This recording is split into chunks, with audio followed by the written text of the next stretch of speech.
안녕하세요. 책 읽어주는 남자 챔프입니다. 오늘 여러분에게 새로 또 선보일 책이 나의 신앙 유산 답사기입니다. 이게 또 그리고 또 전북편입니다. 전북 전라북도. 그래서 황규학 작가님이 지으셨고요. 그래서 에셀 나무에서 이렇게 편찬을 해주셨습니다. 그래서 이 나의 신앙 유산 답사기를 한번 또 챔프가 또 이렇게 멋지게 한번 여러분에게 읽어드리겠습니다. 시작하기 전에 하나님께 기도드리고 시작하겠습니다. 하나님 감사합니다. 오늘 또 이렇게 3권째, 3권째 시작하는 나의 신앙 유산 답사기 전북편을 또 이렇게 빼어들었습니다. 하나님 아버지께서 늘 함께해 주시고 또한 같이해 주시고 도와주셔서 우리 또 기독교 신앙 우리 대한민국에 들어온 그 신앙에 있어서 그 선교사들의 활동과 그 모든 것이 여기에 낱낱이 또 드러나게 해주신 주 하나님께 감사드립니다. 하나님 아버지여 최창월 입사가 또 많은 걸 또 알아가게 해주시고 또 그동안에 몰랐던 것을 또 이렇게 알게 해주신 하나님 아버지께 진심으로 감사드립니다. 이 성경 통독을 통하여 이 또 독서 또 책 읽는 남자를 통하여서 많은 분들에게 또 이 선교의 우리나라의 역사에 관해서 또 많이 알게 해주시고 또 함께 하여 주시고 또 같이 하여 주시옵소서. 은혜와 사랑이 많은 예수님의 이름으로 감사 기도드립니다. 아멘.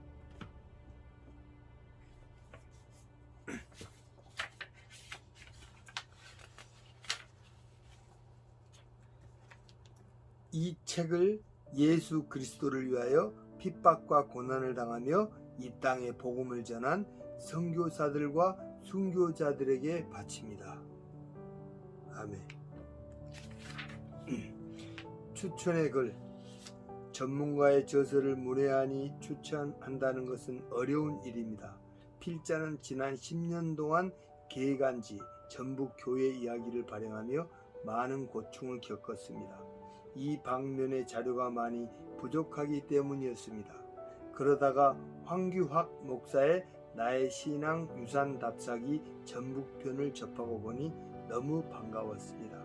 그 기쁨은 귀중한 보화를 얻은 심정입니다. 천지를 창조하신 삼위일체 하나님이 이 세상을 어떻게 섭리해 가시는지 성서를 통하여 잘 알 수 있습니다.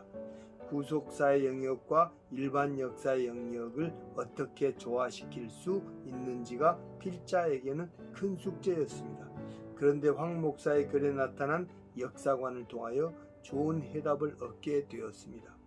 그것은 성서의 역사와 일반 역사가 그 방향이 다르지 않다는 것입니다. 변화무쌍한 역사의 근저에는 알파에서 오메가를 향한 거대한 정신적 물줄기가 유유히 흐르고 있습니다.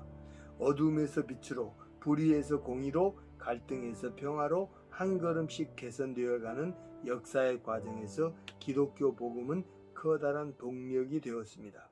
황 목사의 나의 신앙 유산 답사기는 이러한 진리를 잘 보여주고 있습니다. 인간의 한계로 인한 억압에 눌려 부르짖는 인류의 한을 푸는 열쇠는 재화나 무력이나 쾌락이 아닙니다. 만몬의 허상에서 벗어나 생명을 살리는 사랑과 평화와 자유가 가장 바람직한 열쇠입니다. 이 책을 읽다 보면 그런 희망적인 결론에 이를 것이라고 기대가 되기에 기쁘게 추천합니다. 정봉량 목사, 대한예수교 장로회 통합 80회기 총회장. 추천의 글. 차현, 이남, 공주강, 밖은 사냥과 지세가 모두 배역하니 비록 그 선량한 백성일지라도 벼슬 자리에 두어 권세를 부리게 하지 말아야 한다. 1050년 기록된 것으로 알려진 고려 태조 왕건의 훈요 10조의 8번째 조항은 지금도 한국 사회에서 질긴 생명력으로 건재함을 과시한다. 나라를 어지럽히고 원한을 품고 반역을 한다는 강교한 말과 정사를 문란하게 해 재변을 일으킬 것이라는 8번째 조항은 현대어로 바뀌었을 뿐 내용은 대동소이하다. 후대의 정치적인 목적으로 조작됐을 것이라는 연구 결과에도 한번 자리 잡은 배척은 요지부동이다. 지금도 호남 사람들이 자주 듣는 혐오의 말이 전라도 것들은 안 돼라는 말이다. 상황과 환경을 떠나 배제와 혐오의 대상이 된다. 전라도, 전주와 나주의 머리글자가 합쳐져 만들어진 그 전라도. 우연의 일치일까? 후뇨 10조가 발견됐다는, 그리고 정치 세력에 조작됐을 가능성이 점쳐지는 그 시대의 왕이었던 현종 때의 전라주도로 구분된 행정구역인 그 전라도다. 호강, 지금의 금강 이남과 소백산맥 서쪽인 호남은 철저하게 고립되어 왔다. 호남 사람들은 가슴에 커다란 바위를 하나씩 담고 있다. 조국 근대화가 시작되기 이전만 해도 조국의 이름으로, 민족의 이름으로 하나의 마음이었는데 어느 순간부터인지 호남인들은 저주의 대상이 되어갔다. 뿐만 아니라 예산말로 동네 개 패듯한 대상이 되었다. 화풀이가 됐든 심심풀이가 됐든 정치적이거나 이해타산에 따른 것이든 누구나 호남인들을 함부로 대해도 용인되는 사회가 됐다. 그렇다고 호남인에게 단 한마디의 반론이나 변명도 허용되지 않는다. 언제나 그렇듯이 거짓말쟁이, 이기적인 사람들, 불평분자들이라는 말들이 부메랑이 되어 영혼을 파괴해 왔다. 이뿐이랴 호남인들의 실정을 올곧게 이야기하는 사람들은 어김없이 진실성에 대한 의혹의 시선을 끊임없이 받아야 했다. 대한민국의 남단에 위치한 신안, 거기에서도 서남부로 더 내려가야만 나는 비금도 날아가는 새의 모양을 닮았다는 섬에서 나고 자랐으며 전라도에서 평생을 목회하고 있는 나에게 호남은 영원한 숙제다. 그래서일까 이름이 영남인 것이 감사하다면서 지역의 화해를 위해 15년을 달려왔다. 만나는 이 모두 같은 민족이요 대한민국의 이름으로 하나가 될 수 있다는 것을 알게 된다. 그렇게 조금씩 민간단체에서나마 영남은 호남을, 호남은 영남을 이해하고 포용해 왔다. 이제는 민간단체를 넘어 지방정부 간의 상호 협력을 통한 상생의 길을 찾고 있으니 그저 감사할 뿐이다. 그러함에도 가슴 한켠에는 아쉬움이 없잖아 있었다. 아직도 뿌리 깊게 자리잡은 호남인에 대한 왜곡된 생각들을 어떻게 해야 바로잡을 수 있을까 하는 안타까움은 기도의 제목이며 눈물의 헌신의 대상이다. 감사하게도 이번에 발간된 나의 신앙유산 답사기 전북편은 호남을 다시 접할 수 있게 만들었다. 더욱더 감사한 일은 다행히도 호남인이 아닌 서울에서 나고 자란 저자에 의해 집필됐으니 그야말로 금상첨화다. 옳고 그름, 왜곡과 진실을 구분짓고 분석하는 내용이 아니니 읽는 누구나 심리적 부담감은 덜할 것이다. 우리의 선조들이 살았던 고대부터 현대에 이르기까지의 삶의 모습들, 그 시대 정신을 이끌어간 이론들이 집약된 학문, 선교사들을 통한 치유의 땅 호남이 그대로 담겨져 있다. 그만큼 저자가 호남을 이해하기 위해 얼마나 노력했는지 책장 속에서 그리고 문장 안에 담겨진 활자들 사이에서 살아 움직인다. 마음과 마음을 모으면 서로가 이해할 수 있게 된다. 모아진 마음은 화해의 용기를 갖게 만든다.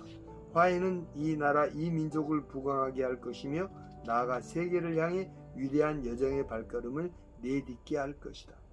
이 책을 접하는 독자들에게 다시 한번 감사드리며 사랑하는 남녀가 이곳에서 사랑을 고백하면 그 사랑이 이루어지고 영원하다는 하트 해변과 보기만 해도 답답한 마음이 확 트이게 되는 명사 심리가 있는 너무나도 아름다운 나의 고향 신안 비금도에도 방문해 볼 것을 추천한다. 최영남 목사, 대한예수교 장로회 통합 백회기 총회장. 추천의 글. 호남은 복받은 땅이다. 왜냐하면 수많은 선교사들이 한국에 왔지만 유독 미국 남장로교 선교사들이 많이 왔기 때문이다. 미 남장로교는 어떤 곳인가? 순결한 신앙의 정체성과 지조를 철저하게 지킬 뿐만 아니라 예수 그리스도의 사랑과 섬김의 정신을 실천적으로 보여준 교단이다. 3.1 운동 때 북장로교와 호주 장로교 선교사들도 물밑에서 독립운동을 지원했지만 남장로교 선교사들은 가장 앞장서서 독립운동의 정신적, 영적 기초가 되었다. 당시 남장로교 선교본부에서는 원칙적으로 선교사들의 정교 분리 원칙을 고수했다. 정치적인 문제는 가담하지 말라는 지침이었다. 그러나 남장로교 선교사들이 그들의 신앙의 입장에서 볼 때 일제의 만행이 너무 잔인하고 반민주주의적, 반휴머니즘적, 반근대적이었다. 선교사들은 고통당하는 우리 민족의 고난과 아픔을 외면할 수가 없었다. 그래서 외적으로는 정교 분리 원칙을 지키면서도 자신의 신앙 양심과 소신을 가지고 진정한 자유와 평화, 박애, 인권을 가르치며 백성들의 잠든 의식을 깨우고 계몽시켰다. 그 결과 선교사들의 교육을 받은 미션 스쿨 학생들이 거리로 나가서 3.1 운동을 일으키게 하는 기폭제가 된 것이다. 특히 남장로교 선교사들이 세운 호남 지역의 미션 스쿨인 광주의 숭일, 수피아, 목포의 영흥, 정명, 순천의 매산, 전주의 신흥, 기전, 군산의 영명학교 등은 자진 폐교를 하면서까지 끝까지 신사참배를 거부하며 독립운동에 앞장섰다. 그만큼 남장로교 선교사들에 의해 호남은 신앙의 순결성과 순수성을 이어받은 지역이라고 할 수 있다. 그러나 아무리 이렇게 빛나는 신앙유산이 있어도 기록으로 남기지 않으면 박물관의 고서가 되어버릴 것이다. 그런데 황규학 박사가 이러한 빛나는 역사적 사료들을 샅샅이 뒤져서 발굴하여 다시 드러내고 오늘의 상황에 맞추어 재조명을 한 것은 너무나 뜻깊은 일이 아닐 수 없다. 황규학 박사는 서울 출신으로 알고 있는데 이처럼 호남을 사랑해서 책을 집필해 주신 것에 대해서 호남 출신 목사로서 진심으로 감사드린다. 나 또한 미국 남장로교 선교사 전킨에 의해 설립된 군산 영명학교, 현 군산 제1고등학교를 졸업했다. 학교를 다닐 때는 이러한 역사를 몰랐지만 나중에야 알게 되었다. 이 사실을 알고 난 후에 내가 얼마나 복받은 땅에서 자랐으며 선교사들의 피와 땀과 눈물이 스민 학교에서 공부를 하였는가를 깨닫고 눈물로 감사한 적이 있다. 우리와 다른 피부색과 파란 눈동자를 가졌지만 대한민국을 사랑하고 특별히 호남을 사랑하여 자신의 삶을 바쳤던 선교사들의 숭고한 희생이 있었기에 오늘의 우리가 있는 것이 아닐까. 다시 한번 호남의 신앙유산을 새롭게 조명해준 황규학 박사께 감사드리고 이 책이 많은 이들에게 읽혀져서 복음의 푸른 불꽃으로 타오르기를 기도한다. 소강석 목사, 새 에덴 교회. 추천의 글. 태극기와 성경이 뒤섞인 광화문 집회, 신천지 교회 코로나 바이러스 집단 발병 등을 보며 더욱 궁금해지는 질문들이 있다. 한국 사회에서 종교는 어떻게 뿌리를 내리고 한국인의 삶과 정신세계에 어떤 영향을 미쳤을까? 이 책에 담긴 해박한 역사 지식과 재미나고 심금을 울리는 종교인들의 일대기를 읽어가면 이런 문제들에 대한 해답이 나온다. 임진왜란 때 일본으로 끌려간 조선인들의 기독교 개종이나 동학 농민들의 하와이, 멕시코, 쿠바 이주 등 잘 알려지지 않은 사실을 종교의 시각으로 다시 보니 슬픈 한반도 역사에 대한 이해가 깊어진다. 종교를 통하여 본 근현대사만큼 재미난 역사도 찾기 힘들 것 같다. 아니, 종교를 모르면 한반도 역사와 현재 대한민국에서 시끌벅적 벌어지는 일들을 제대로 이해할 수 없다고 하는 게 더 적절한 표현일 것이다. 종교인이자 학자인 저자의 나의 신앙유산 답사기 다음 행선지가 어디인지 벌써 궁금해진다. 최상훈, 뉴욕타임스 서울 지국장. 추천의 글. 황규학 목사와 처음 만난 것은 추천자가 대학생이던 1970년대 후반 천호동의 한 교회에서였다. 고등학생인 그는 신앙심이 남달랐다. 그는 며칠씩 기도원에 다녀오기도 하고 새벽 기도에 빠지지 않았다고 한다. 내가 새벽 예배에 거의 참석하지 않았으니 전언을 전할 수밖에 없다. 1980년대 초반을 종교학도와 사학도로 관악 캠퍼스에서 잠시 함께 보내고 30년이 훌쩍 지난 5년 전 그를 다시 만났다. 그 사이 그는 목사가 되었고 교회법 전문가로서 교회의 여러 문제들을 찾아 사회에 알리고 있었다. 이 일로 그답지 않게 적들도 많이 만난 듯 했다. 그래서 그의 분투가 안타까웠고 그의 내면이 40년 전이나 지금이나 별반 다르지 않은 점에서 안도했다. 2019년 그가 형, 남도부터 시작해 한국 기독교 역사를 찾아 나서기로 했어요. 기독교 신앙 유산 같은 거 쓰려고요. 라고 했다. 무척 기뻤다. 힘껏 응원하겠다고 약속했다. 그리고 카톡으로 현장 방문기와 사진을 보내왔다. 재밌게 읽고 있다. 이 책은 몇 차례 보완을 거듭해 백과사전과 같은 성격의 꼼꼼함과 방대함을 갖출 것이라고 내다보고 싶다. 또 한 가지 팀을 짜서 기왕이면 황 목사와 색깔이 다른 이들과 한다면 훨씬 다양하고 심도 있는 신앙 유산 기록이 될 것 같다. 북한 지역을 담아내 달라는 것은 나만의 욕심은 아닐 것 같다. 이상기 아시아 N 발행인, 전 한국기자협회 회장, 아시아기자협회 창립회장. 축하의 글.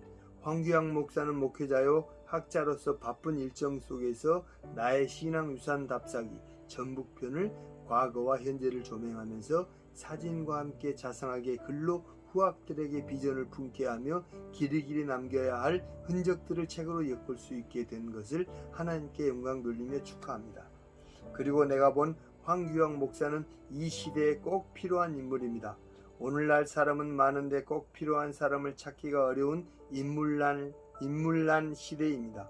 이런 세상 속에서 매우 귀한 존재로 어떤 곳에서든지 필요한 사람으로 살아가시는 목사님을 축복합니다.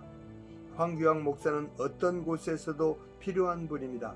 왜 그런고 하니 황규양 목사는 그동안 멀리서 볼 때 무슨 일이든지 그 일을 즐겁게 하면서 많은 사람들을 감동시킨 매우 부지런한 큰 일꾼이기 때문입니다.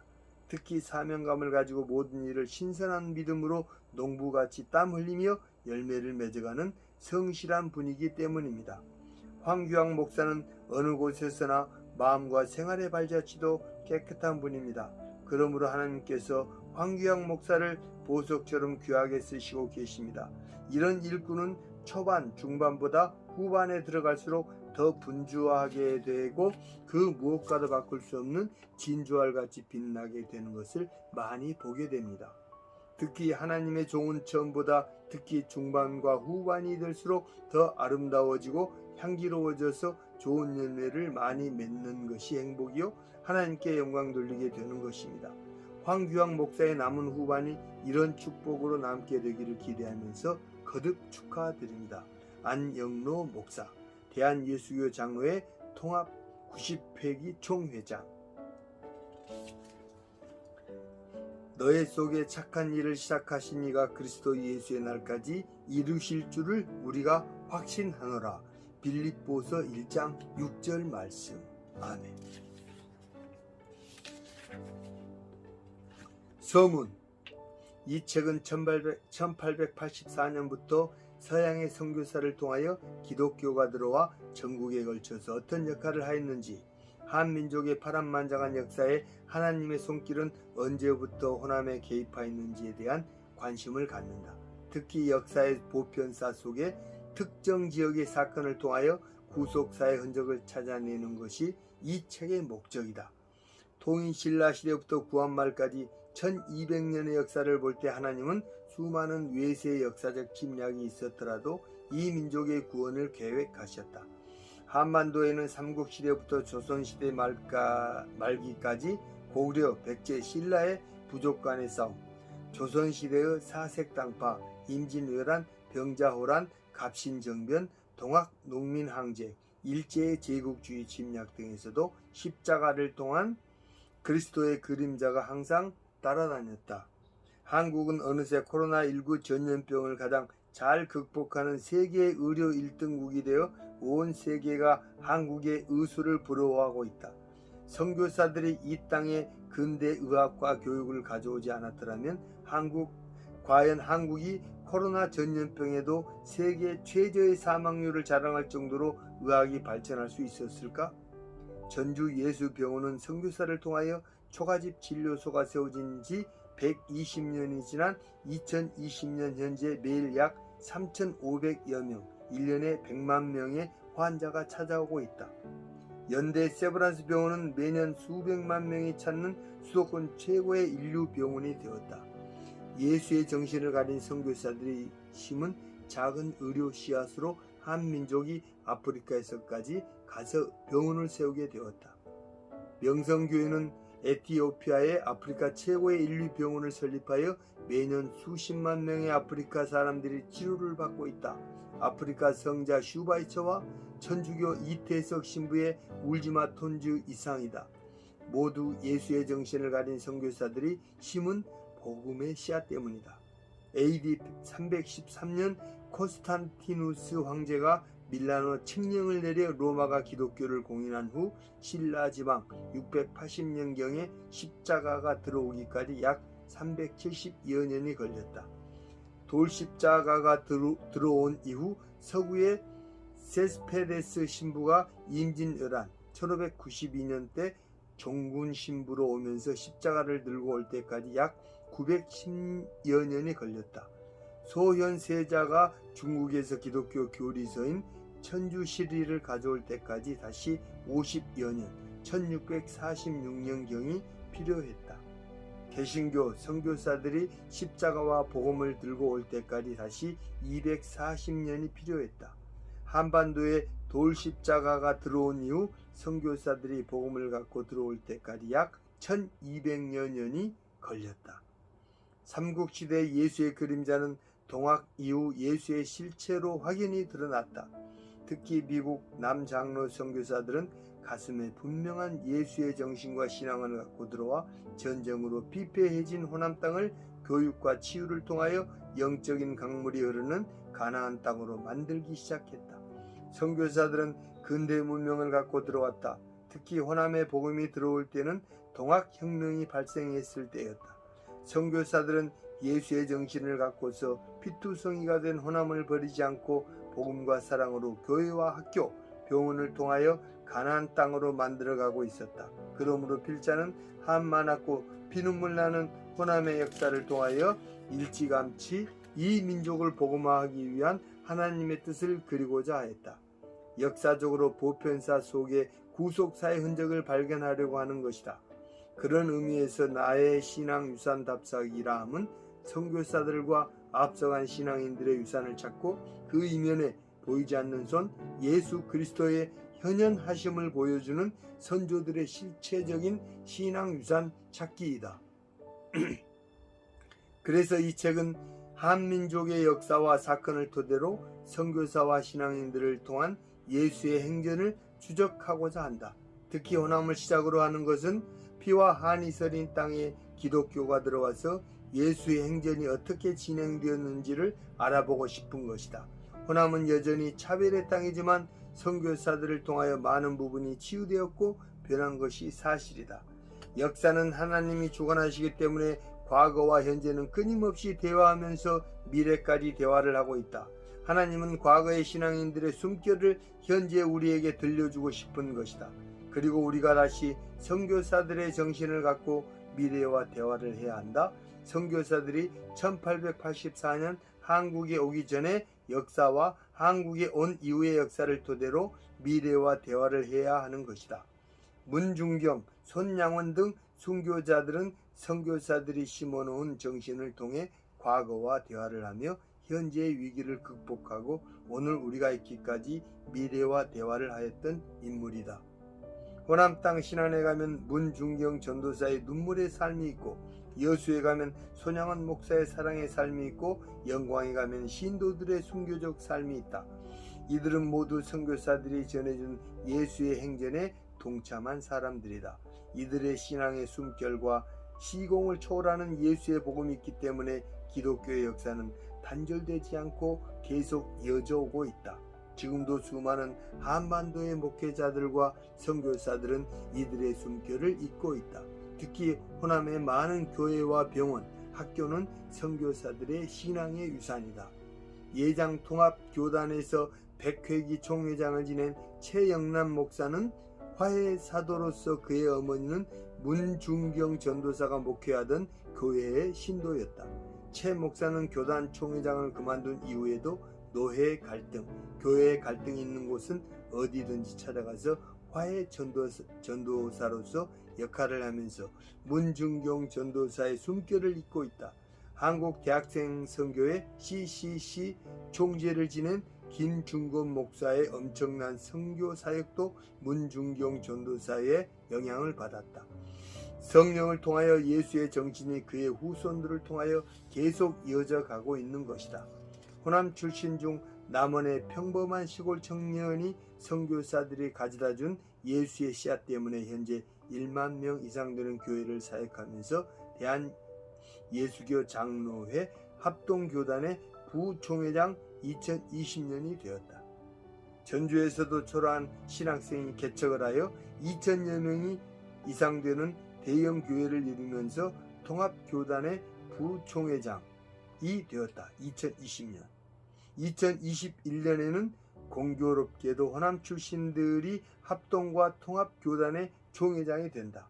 전북 함열의 한 시골 청년도 예수의 씨앗 때문에 예수병원의 이사장이 되어 병원을 획기적으로 발전시키고 교단신문사의 사장이 되기도 했다. 선교사들이 가져다준 예수의 능력은 위대해서 호남과 한국 사회를 이끌어가는데 큰 역할을 하게 된다. 그 이외에도 호남 출신 중 예수를 가슴에 하는 한 정치인은 노벨 평화상을 받기도 하였다. 그는 대통령이 되어서도 보복 정치를 하지 않았다. 그리고 선교사들이 세운 신흥학교에서 공부한 사람이 현재 대한민국의 국무총리가 되었다. 이자익 목사를 섬긴 조덕삼 장로의 아들은 최고의 국회의원이 되었다. 모두 선교사들이 전해준 예수의 정신 때문이며 호남인들은 이러한 선교사들의 정신을 계속 이어가고 있었던 것이다.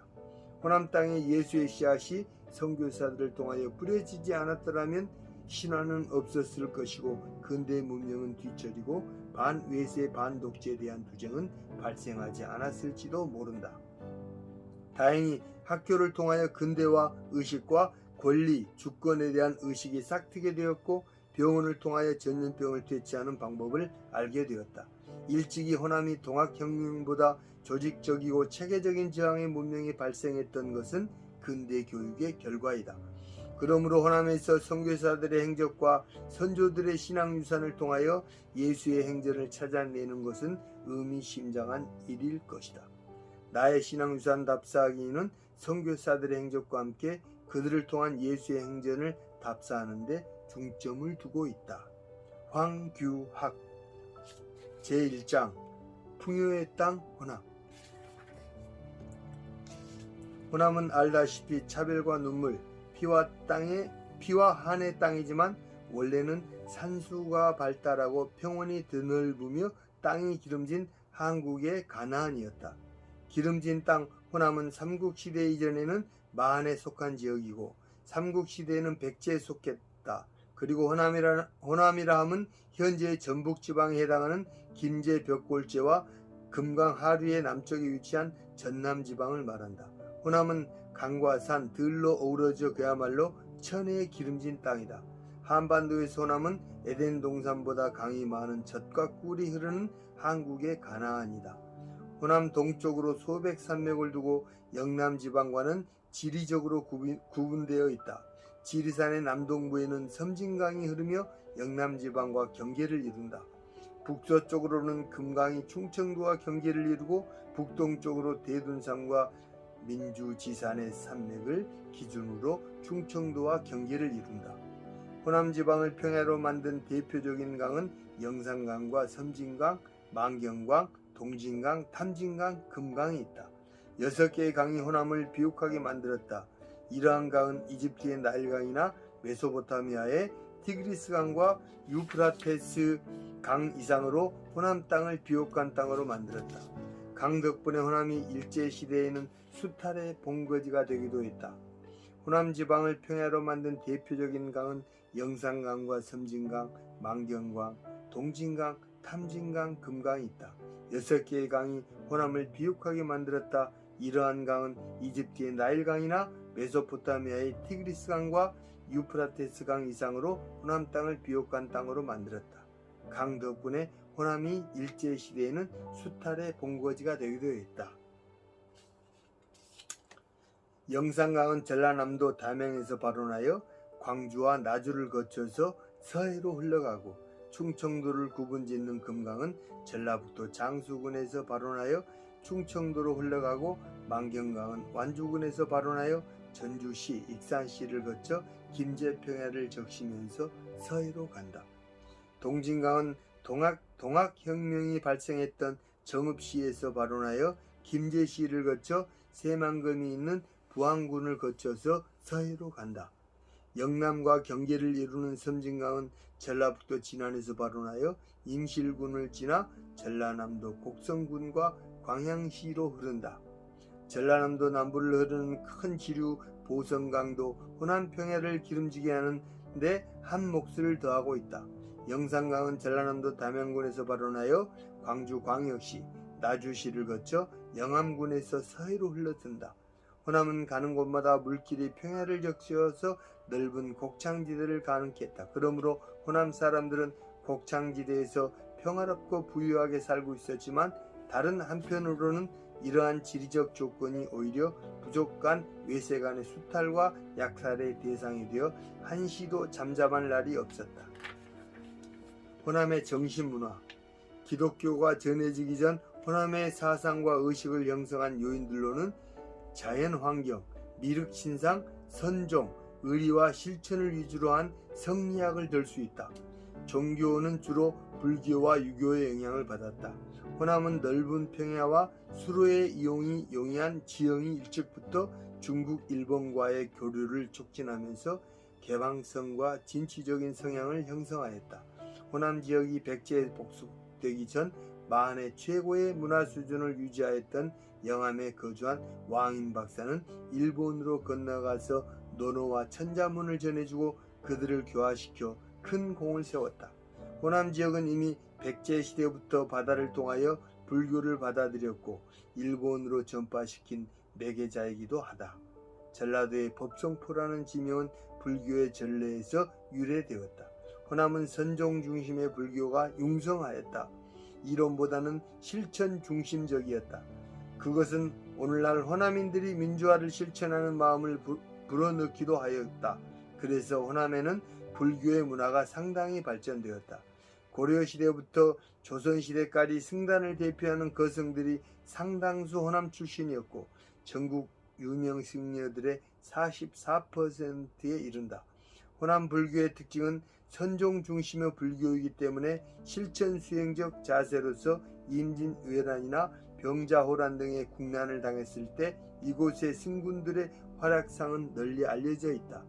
근대에 들어서 경허스님, 만공스님은 근세 불교의 중흥을 일으켰고 일제강점기에 박한영은 한용운과 함께 불교 유신운동을 일으킴과 동시에 한국 불교의 주체성을 확립하였다.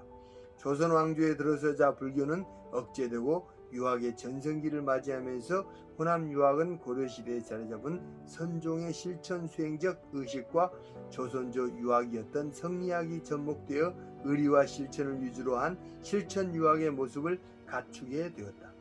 조선이 유교를 국교로 채택한 이유는 불교의 쇠망과 타락 때문이었다. 삼국시대 4세기에 전래된 불교는 고려시대 918년부터 1392년까지 국교로서 존재하여 국민들의 정신을 장악하였지만 불교의 부패로 인해 국가의 쇠망을 가져왔다. 그러므로 새로운 왕조를 열게 된 이씨 조선은 억불숭유 정책을 편승하여 유교를 국교로 하여 유학이 조선인들의 삶을 지배하며 정신적 지주로서 자리잡게 하였던 것이다. 그러나 시간이 흐르면서 유교는 생명력을 상실하고 국가의 미래에 대한 소망을 주지 못하였다. 불교는 산속으로 들어갔고 유교는 허례의식에 빠지고 양반과 상민을 이분적으로 구별하여 신분차별을 하였다. 유학은 부국 강병이나 실사구시로 가지도 못하고 형이상학적인 당파 논쟁에만 머무르고 척사양이만 외쳐 부강한 국가 양성에는 실패했다. 특히 조선조 말 유학은 부질없는 논쟁과 무의미한 허례의식으로 당파를 양산하고 국익에 실제적인 도움을 전해주지 못하였고 외세에 대해서는 속수무책이었다. 조선조 말기의 일부 유학자들이 실학에 심취하여 실학을 통하여 국가의 미래를 꿈꿨으나 민중들의 정신을 바로잡기에는 역부족이었고 대안 제시 이외의 실천으로 가기까지는 요원했다. 삼국시대와 고려시대에는 불교, 조선시대는 유교라는 두 종교가 국교였지만 결국 외세의 침략을 막아낼 수 있는 정신적 지주로서의 역할을 다하지 못하고 1910년 한일 합방을 맞이하면서 두 종교는 백성들로부터 점점 멀어져만 갔다. 그러나 천년 동안 불교와 유교가 국교가 되어 한민족의 정신세계의 이면을 자리잡고 있었던 것은 사실이다. 제2장 차별의 땅 호남. 호남 땅은 오래전부터 최근까지 전쟁과 항쟁, 피해 역사를 갖고 있었다. 이는 천부적인 곡창지대 때문이었다. 삼국시대 이후 부족 간 서로 땅 따먹기를 하느라 전쟁에 패배하면 자연적으로 식민지가 되어 민중들을 항시 피폐한 삶을 떠나지 못했다. 천혜의 자연 조건이 오히려 호남을 주변 지역으로 만들었다. 삼국시대 백제 지역에 편성되었던 호남은 부족 간의 전쟁에 패하면서 오랫동안 차별지역으로 전락하게 된다. 백제는 신라에 패배하고 전주를 도읍으로 하여 후백제를 창건했던 견훤이 고려 왕건에게 패배함으로 호남은 계속 지역적 차별을 당하기 시작했다. 조선 왕조 시대는 살인파와 정열입의 난 때문에 차별을 당하고 일제시대는 동학으로 인해서 차별을 당하고 현대에 들어서는 영남 출신 독재자들로 인해 지역적 차별을 당하였다. 그러므로 호남은 역사적으로 삼국시대부터 최근까지 지역 차별에 한이 있는 곳이다. 그러한 연고로 호남 지방에 가면 광양이나 여천 이외에 거대한 공장이나 회사가 거의 없고 광주에는 한때 번성했던 아시아 자동차 회사도 문을 닫고 혜태타이거즈의 구단을 운영했던 혜태제과도 문을 닫았다. 군산도 최근에 GM 자동차 회사가 폐업을 했다. 그러다 보니 호남은 가나안 땅과 같은 천혜의 조건을 가졌으면서도 정치적인 문제로 인해 산업도시로 발전을 하지 못하였다. 그러자 호남에서는 삶의 희망을 찾지 못했던 많은 사람이 부천이나 인천, 안산, 영등포 같은 수도권과 서울의 외곽도시에 주로 거처를 옮겨 거주하면서 자신들의 삶을 꾸려나갔다. 그러나 호남인들은 서울로 상경하여 인천과 경기도, 서울 외곽도시에 머물면서 점점 중앙으로 진입하였다. 마한의 역사. 호남을 알기 위해서는 먼저 마한이라는 부족 국가에 대해서 살펴볼 필요성이 있다. 마한은 백제에 일찍 멸망하였기 때문에 역사적으로나 지역적으로 그리고 연구사에 있었어도 우리 역사의 변방에 있었다. 마한은 한반도 중부 이남 지역에 분포한 사만 중의 하나로서 대체로 BC 1세기부터 AD 3세기에 경기 충청 전라도 지방에 분포한 쉬운 4개의 소국을 가리킨다. 후백제를 세운 견훤은 내가 삼국의 기원을 상고해 보면 마한이 먼저 일어나고 백제는 금산사에서 개국하여 600여 년이 지났다고 하여 삼국시대 이전에는 청동기 문명을 가졌던 마한이 현재 호남 땅을 점령하고 있었다는 것을 알 수 있다. 마한은 아산만 유역권의 직산과 금강 유역권의 익산 지역에 주로 머물렀다. 또 하나의 집단이 영산강을 중심으로 전라도 서남 해안 일대에 있고 이 지역에 고인돌 무리가 집중적으로 분포되어 있다. 고창의 고인돌 유적도 모두 마한의 유산이다. 그러나 세월이 흘러가면서 마한은 4세기 철기 문명을 가진 백제의 근초고왕 시대에 백제에 점령당해서 사라지게 되었다. 마한의 부족들은 고조선 때부터 유이민이 되었을 가능성이 크다. 진수의 삼국지 위지동 이전에 따르면 마한 소국을 형성한 주체에 대해서는 마한족이라는 별개의 종족이 한반도 중남부 지역에 이주 정착하여 성립시켰다고 보는 사만 이동설의 입장도 있으나 대부분은 선주 토착 집단의 점진적인 발전의 결과 사만이 대두했다고 본다. 한반도 북방 요하 지역에 위치한 동이족들이 남한으로 밀려오면서 정착했다는 설도 있지만 자생적으로 한반도에서 형성되었다는 설도 있다. 그러나 중국으로부터 BC 1세기 이후 위시 조선계 유이민과 문화가 유입되고 철기 문화를 배경으로 하는 부역의 유이민 집단의 정착 등으로 인해 청동기 문화 단계에 전하지 않았던 마한의 영향력은 점차 위축되었다. 그리하여 2세기 이후부터 백제가 마한을 완전히 통합할 때까지 마한 지역은 한강 유역의 백제국 중심의 소국 연맹체와 목지국 중심의 토착 세력권이 병존하는 상태였으며 이후 백제국 중심의 소국 연맹체가 점차 마한의 주도권을 장악하면서 새로운 형태의 편제 질서를 확립해 간 것이다. 후백제의 멸망과 차별, 호남을 장악했던 마한의 부족들은 백제의 종속됨으로 인해 백제 문화가 싹트게 된다. 영남이 신라 문화의 중심지였다면 호남은 백제 문화의 중심지였다.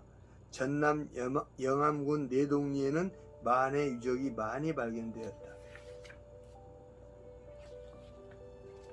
그러므로 호남인들은 삼국시대 이전에는 마한인들의 피가 흐르고 있고 삼국시대에서는 백제인들의 피가 흐르고 있다. 나주 보감리에서도 백제시대의 유물이 출토되기도 하였다. 나주 보감리 고분군 사적 404호 주변 지역에 대한 발굴조사에서 31점의 백제시대 목관이 출토됐다. 이는 호남이 백제 영향권에 있었다는 것을 말해준다. 호남에서 혁명, 항쟁, 전쟁이 많아서 마치 호남인들이 고구려인들처럼 호전적이고 투쟁적인 것처럼 보이지만 고조선 시대 이후로 풍요롭고 넓은 땅덩어리로 인해 호남인들은 유순한 부족민들이었다. 알다시피 백제는 경기 이남 충청도 일대와 호남 지역을 무대로 설립한 부족 국가로서 화랑도 정신을 이어받은 신라인이나 북방의 오랑캐들과 싸우는 고구려인들처럼 호전적이지 못했다. 한때 백제의 의자왕이 향락에 빠지기 이전에는 문신인 성충, 흥수, 부신인 윤충, 계백 등을 등용하여 선정을 베푸는 한편 신라의 대하성을 공격하여 김품석과 그의 처자를 죽이는 등 신라에 타격을 주기도 하였을 정도로 그의 위세는 대단했다. 그러나 의자왕은 교만하고 향락에 빠져 충신들을 배척하는 등 민심이 이반하면서 국정은 문란해진다. 고구려나 백제의 멸망은 왕들의 향락이나 자식들의 권력투쟁 때문이었다. 신라는 이러한 백제의 틈을 노려 당나라의 원군을 요청하여 나당 연합군을 결성한다. 김유신을 필두로 5만 명의 군대로 탄현을 넘어 백제의 장군 계백이 거느린 5천 명의 결사대를 황산벌에서 격파하자 660년에 사비성이 함락되고 678년에 백제가 멸망한다. 그 이후 견훤이 후백제를 결성하여 투쟁을 하였지만 왕건에 의하여 결국 멸망하고 복원은 불가능하게 되어 백제는 역사에서 사라지게 되었다. 백제의 멸망은 호남을 역사의 변방으로 밀어냈고 전쟁의 패배로 인하여 지역적인 차별에서 벗어나기 어렵게 되었다. 백제가 삼국 통일을 하였다면 호남의 역사는 달라졌을 것이다. 그러나 역사는 신라가 외세를 끌어들여서라도 신라가 한반도의 중심이 되었다는 것을 증명하고 있었다. 신라의 친구는 고구려나 백제가 아니라 중국의 당나라였다. 자기 정적을 치기 위하여 외세를 끌어들이는 것이 한민족의 역사이다. 삼별초나 동학농민을 멸망시킬 때도 외세를 끌어들였다. 이러한 소용돌이 속에서 신라시대의 돌십자가가 당으로부터 들어오게 되었다. 이는 1200년 후 서구의 선교사들의 입국을 준비하는 하나의 예표였다. 당시 신라는 당과의 친분으로 당나라의 신라인들이 왕래하면서 자연스럽게 네스토리우스 교파의 유물을 갖고 오게 된다. AD 635년 여러 명의 선교사가 페르시아로부터 당나라의 장안에 도착하는데 중국인들은 그들의 신앙 및 사상을 빛의 종교로 하여 경교라고 불렀다. 네스토리안들은 이단 정죄를 받아 페르시아에서 피난하여 신앙생활을 하고 있었다. 1625년 중국의 산시 지방에서 예수의 선교사들이 발견한 비석은 네스토리우스파가 중국에 왔다는 것을 증명하였다. 그 비석은 대진 경교 유행 중국비로서 781년에 세워졌고 중국 문자로 기록되었으며 주로 정적자나 공직자였던 1128명의 그리스도교 신자가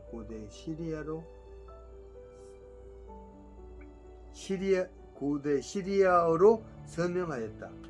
비문에 따르면 635년 당 618년부터 907년 태종이 수도 장안에서 페르시아인인 네스토리우스파의 수사 아로펜을 맞아들였는데 황제는 그가 가지고 온 빛나는 교리라는 그리스도교 문서를 호의적으로 보았다고 한다.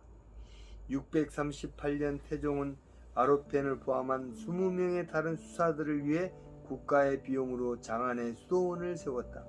650년에 이르러 당나라에서는 경교의 교구로 인정받을 만큼 교세가 상당히 컸지만 불신자들의 반대로 아시아 포교 활동을 할 수가 없었다.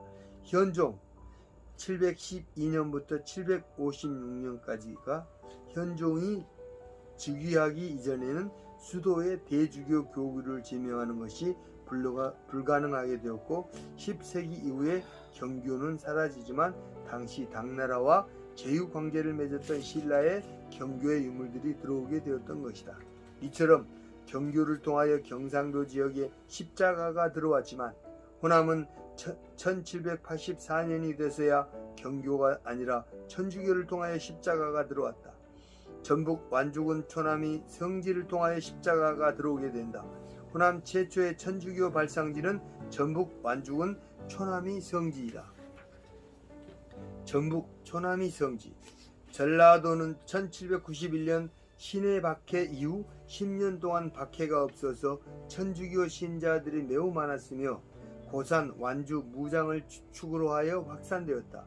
부자였던 유한검은 천주교도가 되면서 초남이를 중심으로 자기 소유의 전답을 가난한 사람들에게 나눠주면서 천주교의 도를 전했다. 유한검은 1784년 이승훈에게 세례를 받고 내려와 가족들과 가솔들에게 세례를 주었으며 김제, 금구, 고창, 영광에 이르기까지 십자가의 도를 전했다. 유한검의 감화를 받은 많은 사람이 입교함으로써 전주, 김제, 영광 등지까지 신자들이 늘어났다. 경기도와 충청도에서는 천주교에 관심을 갖고 있었던 사람들이 신앙 공동체가 있던 지역으로 이사를 오기도 하였다. 그 결과 처음 박해가 있던 1790년경에는 4,000명, 1800년 무렵에는 약 1만 명에 이르렀다. 그동안 정부의 여러 번의 탄압은 천주교를 막기보다는 오히려 천주교에 대한 백성들의 관심을 끌도록 만들었다. 그만큼 호남은 다른 어느 곳보다 구교와 신교의 전파율이 빠른 지역이었다. 1800년 당시 조선 인구는 750만 명 내외였는데 천주교 신자 수는 약 1만 명을 기록하였다. 전북 완주군에 있는 초남이 성지는 유황검을 기념하기 위하여 유황검의 생가에 성지 건축을 했다. 그 후 100년이 지나서야 개신교 선교사들이 호남 지방에 당도했고, 호남은 천주교를 통하여 1784년도에 처음 십자가를 접촉하게 되었다. 호남인들은 신유박해 사건에서 보듯이 많은 천주교도가 순교할 정도로 신심이 강한 사람이었다. 그들은 훗날 동학 사건에서도 동학이라는 종교의 이름으로 10만 명 이상, 전국 50만 명이나 모일 정도로 종교심과 반외세, 반독재에 대한 저항 정신이 강했던 사람들이다. 그러므로 호남인들은 외세나 반봉건투쟁, 반독재 투쟁에 있어서는 어떤 지역보다 호전적이었다. 임진란 때도 영남 지역은 왜군들에게 무너졌지만 호남 지역은 이순신의 영향으로 방어선이 무너지지 않았다. 아래 지도를 보면 알 수 있듯이 왜군은 호남이 아니라 영남을 통하여 한반도에 진입하였다. 이순신 장군이 호남 없이 국가가 없다는 말을 할 만도 했다. 호남인들은 최선을 다하여 국가를 지켰던 것이다. 이들은 국가가 종교 이상이었다. 진도에서 여몽연합군에 대한 삼별초의 항쟁도 호남인들이 없이는 불가능했다. 진도에 가면 삼별초의 항쟁 유적들이 남아있다.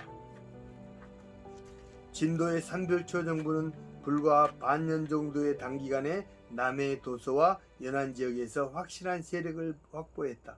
삼별초는 제주도에서 패배할 때까지 3년 동안 항쟁을 하기도 했다. 후 삼국의 시작, 신라 말기에 이르면서 정치 사회적인 혼란이 오게 되자 중국의 춘추전국 시대처럼 전국적인 반란이 일어나게 되었다. 그 대표적인 예가 상주의 원종과 애노, 북원의 양길, 죽주의 기원 등이다. 당시 신라의 현실 사회에 대한 불만을 품고 반란을 일으켰고, 반란의 중심에는 진골 중심, 경주 중심의 구체제를 타파하고 새로운 사회를 건설하려는 세력들이 나타나게 되었는데, 이 사람들이 견훤과 궁의 왕건이었다. 당시 호남에서는 견훤이 신라의 반기를 들어 독자 세력을 구축한 후 후백제를 건국하였고, 궁예 또한 비슷한 시기에 철원을 수도로 하여 후 고구려를 건국하였다. 후백제의 건국 과정은 궁예의 그것보다 1, 2년 앞서 이루어졌다. 견훤은 원래는 영남 사람이었지만 호남에서 활동하였다. 그는 경상도 상주지방의 호족 출신으로 신라군에 들어가 서남해의 방수군으로 파견되어 전공을 세우고 비장이 된 바 있었다. 그러나 견훤은 백제인의 후예로 자처하고 892년에 무진주를 장악하고, 무진주는 현재 광주를 말함, 901년 전주로 도읍을 옮겨 후백제의 왕으로 등극하였다. 견훤은 후 삼국의 통일을 목표로 하였다. 즉 일통사만이었다. 견훤은 일통사만을 하기 위하여 신라의 경주를 침공하는 등 910년 이전까지는 낙동강 이동 지역을 비롯해서 후 삼국 중 가장 광대한 영역을 차지하기도 하였다.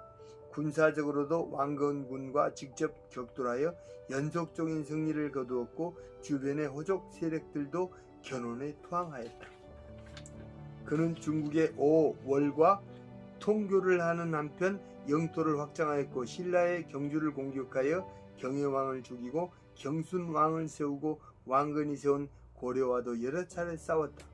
견훤은 후삼국 통일과 고구려의 옛 영토 수복을 꿈꾸기도 하였다.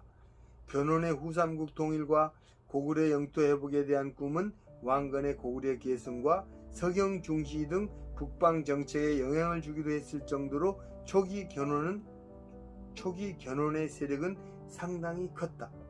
종교 정책에 있어서 견훤은 일찍부터 당시 성행하던 선종불교와 밀접하게 관계를 맺고 있었다. 그의 고향 상주도 선종불교의 영향력을 많이 받았다. 이 외에도 서남해 일대는 중요한 해상 통로로 중국에서 돌아오는 선승들이 대부분 이곳을 통해 입국하였다. 이러한 선종 사상은 훗날 조선시대의 선종에도 영향을 끼치면서 호남인들이 이론보다 실천에 능하게끔 하는 영향을 주게 된다. 그만큼 견훤은 호남 지역에 많은 영향을 끼쳤다. 견훤과 미륵 종교.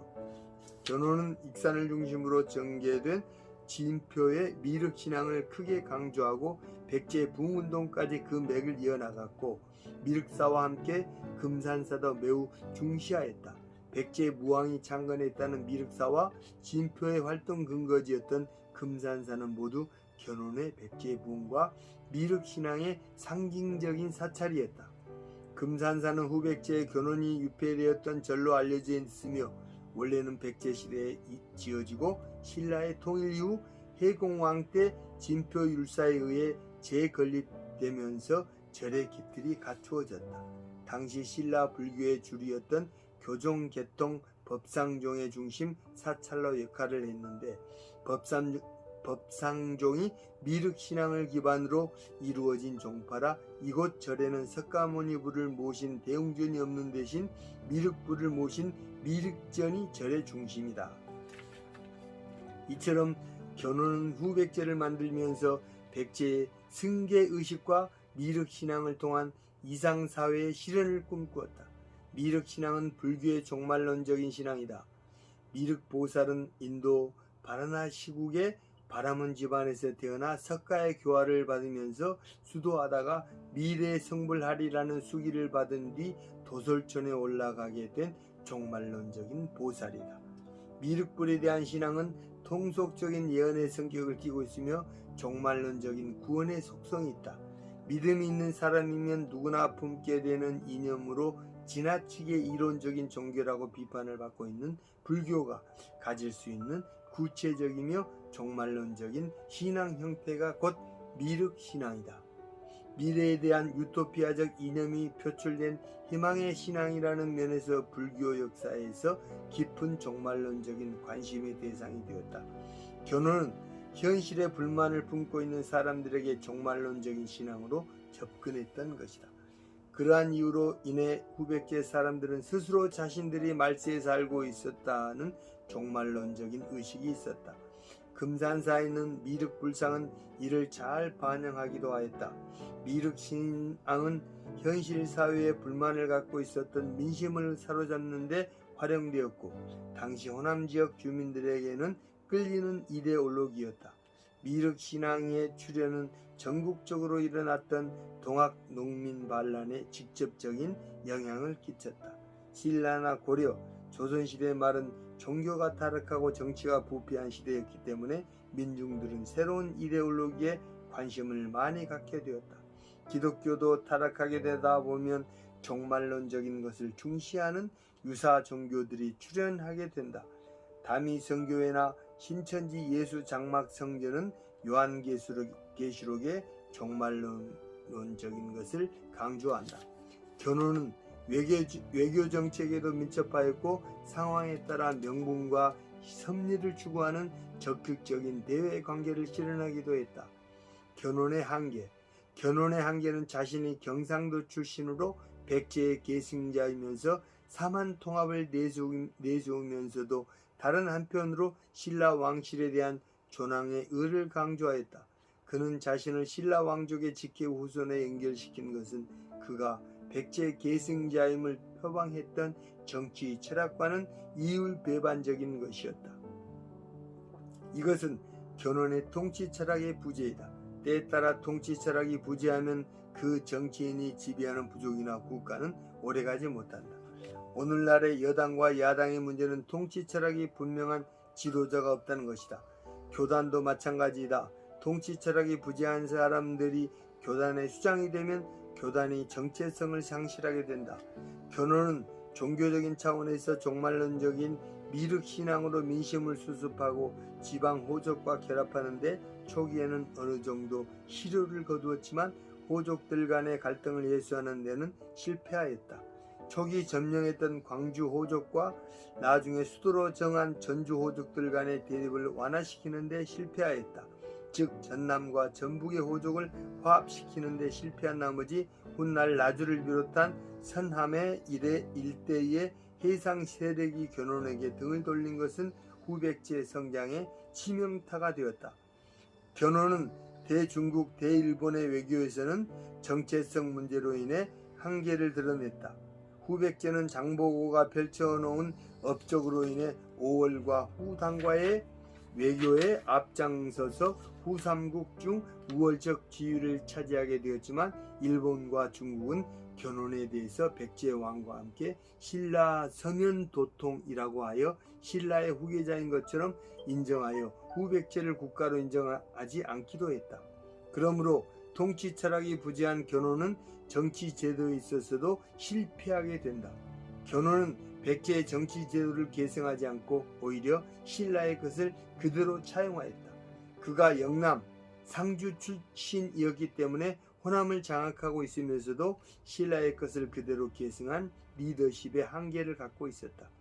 견훤이 영남 사람이면서도 백제의 승계를 내세운 이유는 전주 천도 후 세력 기반이 된 전주, 익산, 긴제 등 전북 내륙 지역은 백제가 멸망하고 난 후 1세기가 지날 때까지 반신라적인 성향을 가진 백제계 인사들에 의한 반신라적인 운동이 있었기 때문이다. 진표의 미륵신앙을 통한 백제 붕운동이 그것이다. 그러한 이유로 920년대 후반에 오면서 정체성 문제로 인해서 후백제는 기울게 된다. 그가 건국한 후백제는 신라의 제도를 따르는 등 백제 문화에 독특성이 없었고 무늬만 백제였던 것이다. 결국 고려가 신라와 동맹하여 후백제와 대결하게 되면서 기울기 시작한다. 견훤과 왕건과의 전투. 왕건과 견훤이 고창에서 전투를 하게 된다. 처음에는 견훤군의 군세가 워낙 기세등등하였기에 한창 수세에 몰려있던 고려군은 강공헌과 홍류가 최악의 경우 고창을 사실상 포기하고 퇴각하는 것이 옳고, 이 경우 중령은 견훤군이 점령했기 때문에 안전하게 퇴각할 수 있는 새끼를 만들어 두어야 한다고 왕건에게 진언까지 할 정도였다. 당시 고려 태조 929년 12월 견훤이 고창군 지금의 안동을 포위하자 당시 대상이던 강공헌은 태조를 따라 출정하면서 홍류와 함께 태조에게 만약 우리가 싸움이 불리하면 중령으로 돌아설 수 없으니 미리 새끼를 닦아두는 것이 좋겠습니다 하고 아뢰기도 했을 정도이다. 고려 태조 왕건. 그러나 당시 고려군의 최대의 명장인 유금필이 나서서 중국 전한의 조착의 발언, 병기는 흉기요 전투는 위태로운 일이니 죽겠다는 마음으로 살려는 계책을 생각하지 않은 연후에야 비로소 승부를 결정할 수 있다를 인용하면서 조언을 하자 왕건은 이를 받아들여 고창 전투의 서막인 저수봉 전투에서 견훤에게 대승리를 거둔다. 당시 견훤 군대는 8,000명의 전사자를 내고 몰락의 길을 걷게 되고 고려군에 잡히게 된다. 후백제는 고려에 대한 적극적인 정복 전쟁을 벌여 한때는 크게 유리한 입장에 놓이게 되었지만 후백제 왕실의 내분으로 인해 고려와의 고창 전투에서 패부를 계기로 열세에 놓이게 되었다.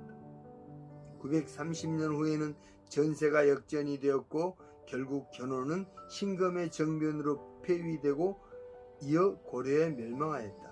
이 패배로 견훤은 전라도뿐만 아니라 경상도 일대에서의 패권은 물론이고 더 나아가 사만제대의 패권도 급속히 상실하게 된다.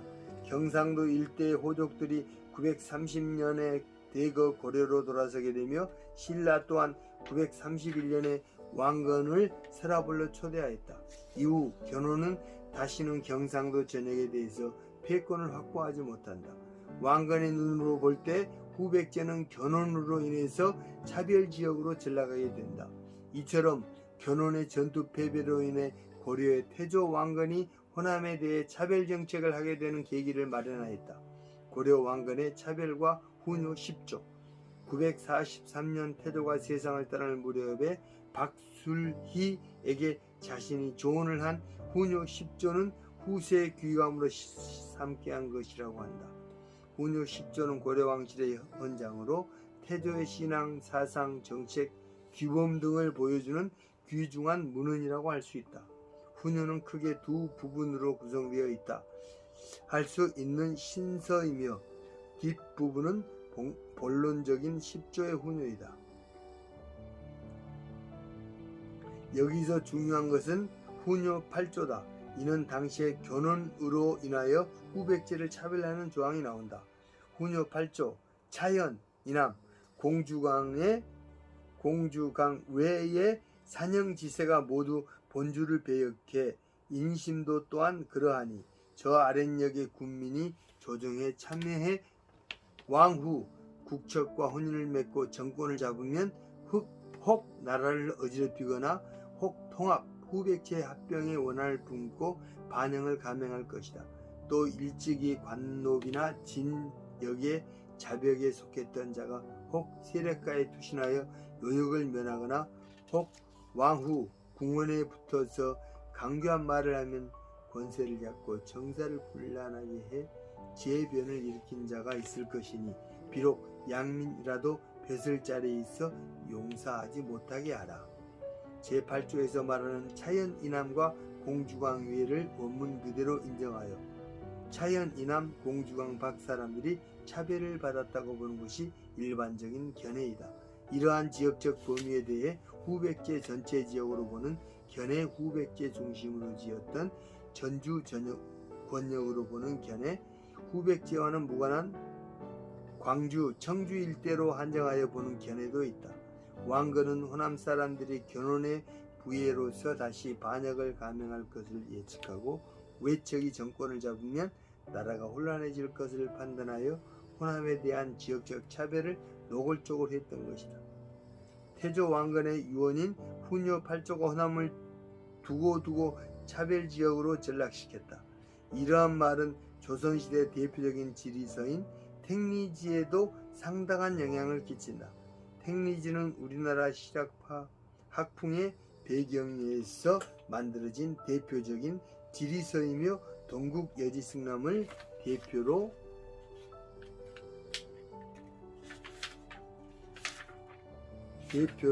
하는 종전의 구년별로 쓰인 백과사전식 지식에서 우리나라를 총체적으로 다룬 팔도 총론, 도별지지 그리고 주제별로 다룬 인문지리적 접근을 갖춘 새로운 지리지의 효시이다. 그러나 이 중 하나는 당시 호남 사람들에 대해 풍속과 음악과 여자 그리고 사치를 숭상하고 경박하고 교활한 사람이 많으며 학문을 중시하지 않는다. 따라서 과거에 급제하여 현달한 사람이 경상도보다 적다라고 혹평을 하였다.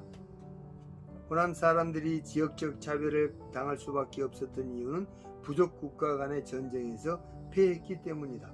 호남 지역을 기반으로 했던 마한이 백제에 복속되고 백제는 통일신라에 점령당하고 후백제는 고려에 정복되면서 승자들의 갑질이 호남을 차별지역으로 만들게 되었다. 그런데다가 조선시대 정여립의 모반 사건은 호남을 결정적인 차별의 땅으로 전락시켰다. 조선조 말기에 영조 1년에서 고종 13년 사이에 49회의 과거시험 합격자 총 2103명 중 총 경상도의 402명에 비하여 전라도는 216명으로 그 반수에 불과하였다. 오늘 54쪽 나의 신앙우산 답사기 전북편 오늘 여기까지 읽었습니다. 자, 표시해 두고요. 자, 하나님께 감사 기도 드리고 오늘 CMP의 책 읽어주는 남자 CMP 마쳐보겠습니다. 하나님 감사합니다. 주님께서 나의 유산 답사기를 이렇게 또 오늘 또 잘 읽게 해주신 아버지 하나님께 감사드립니다. 하나님 아버지께서 늘 같이 해주시고 도와주셔서 늘 선한 모습으로 또한 하나님을 닮아가는 삶, 예수님을 닮아가는 삶을 살 수 있도록 주님께서 최창원 집사를 인도하여 주시고 더욱더 이 책을 통하여서 또 우리 하나님의 그 높으신 그 뜻을 또 깨달을 수 있도록 하나님 아버지께서 도와주시옵소서. 하나님 아버지께서 함께하여 주시옵소서. 또한 다음 또 책 읽을 시간에 또 만나기를 또 간절히 비우며 우리 또 이 책을 여기서 또 유튜브에서 책을 읽어주는 우리 친구님들에게도 한량없는 주님의 축복을 내리셔서 그들의 앞날에 하나님의 축복이 더하기를 간절히 바라며 살아계셔서 역사하시는 예수님의 이름으로 기도드립니다. 아멘.